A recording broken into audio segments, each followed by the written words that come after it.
Let's talk about gold, because, you know, a lot of talk about gold moving below its 200-day moving average. To some, that signals the beginning of a bear market. Dennis Gartman, obviously, on this program earlier in the week, saying he sees a bear market for gold as well. There it is now, down almost 1% yet again today. How low do you think gold is going to go? Well, we had a gentleman on last night that thought 1,400. I'm never bullish gold. I'm not one of these gold bulls, but I still think the environment we're in right now is the exact reason why you want to be long gold. The sell-offs in gold in this environment are precipitous, and commodities, we always say, take the stairs up and the elevator down. But you're just one central bank buying gold headline away from this thing being up $100. You're going to have to endure a little more pain, but I truly believe that, you know, in the months to come, we're going to be talking about gold 2,000 instead of gold 1,400. Except Cortez, so you think gold's what, going closer to 1,000 or what? I really do eventually, and I have no position right here. I'm kicking myself that I haven't shorted it. But look, in the last week, it's how'd you miss this? How'd you miss this trade, Cortez? You know, I missed it. You've been on top of a lot of things, right? How'd you miss this one? No, I didn't catch this one correctly. Now look, I did short the euro currency, and buying the dollar is effectively shorting gold. So I certainly had exposure to this theme, but I did not get this one. I mean, I'm not always see the ball. I mean, you're a smart guy. You've had a lot of good trades on, but I missed this one, and I shouldn't have. You know, you're exactly right, because I have a very anti-gold move, and I thought I missed it, $120 ago, and obviously I hadn't missed it. I should have been getting in. I don't think it's time to get in now, though. I do want to see a rally back, but I'd also point out that the gold miners, what a bad trade there. They've gone down every day this week, and gold miners on the year, at least gold has had a fantastic year, even with this sell-off. It still had a terrific 2011. The gold miners have barely been positive. They've fought at times to get slightly positive on the year. That's been a terrible investment. So if you do want gold exposure, you've got to go to the metal, I think, not to the mine. How about it, Carabel? Where do you go from here in gold?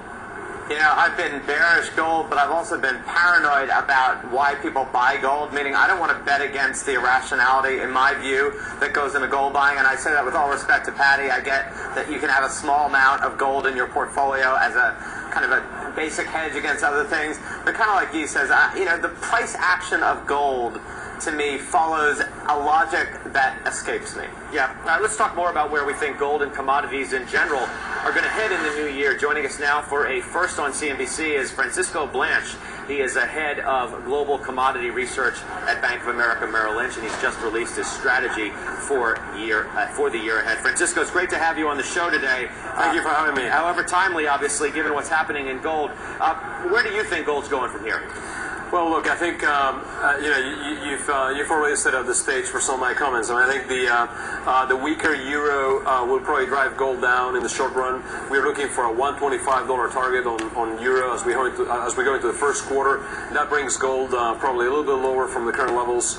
But let me just remind you. I think you're going to have the ECB doing quantitative easing sometime in the first half of next year, possibly as soon as the first quarter, and that's going to start to support gold prices. And possibly in the second half of the year in 2012, you will have the Fed coming in and buying more bonds, both treasuries, but also possibly mortgage bonds. And if that happens, that's going to be a pretty constructive environment for gold.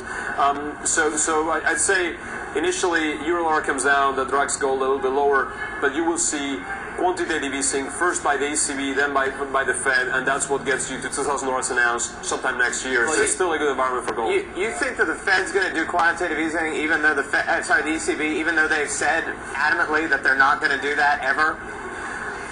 Look, I think they'll have to do it. The situation in Europe is pretty dire. You have €1 trillion of bank deleveraging going through in the next 6 or 8 months. And frankly, I think it's a little bit misconstrued. They have been buying Italian, Spanish, Greek bonds.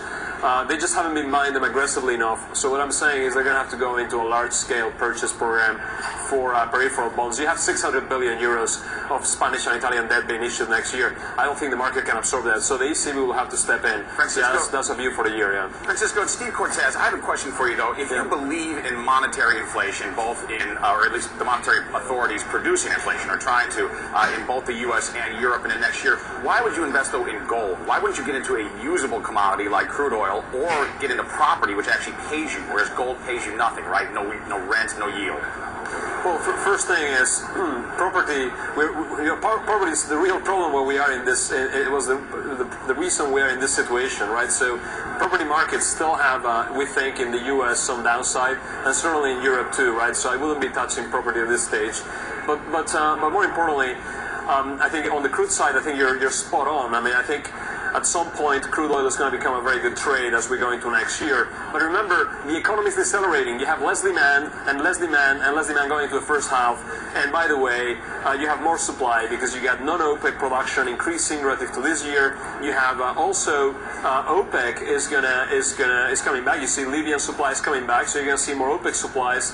And we'll see inventory builds in crude oil in the first half. So I think oil goes down initially. We'll see $100 a barrel in Brent on average. Maybe prices will dip below that number. For WTI, we see $92 a barrel. Again, first quarter of the year, maybe drop below 90. And then once those inventories build, we get the price lower.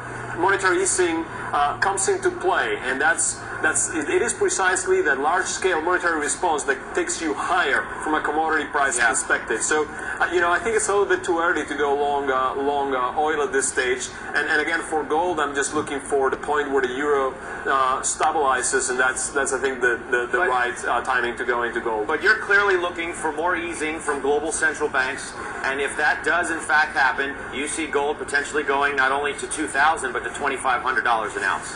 We do think there's going to be a range. We'll see 2,000, maybe a little bit higher. But you do need to see the large-scale easing. And frankly, it's hard to see how we avoid it. I mean, the economy globally is decelerating left, right, and center. I mean, emerging markets are even easing policy themselves, right? So, frankly, I think you'll see a lot of easing in 2012.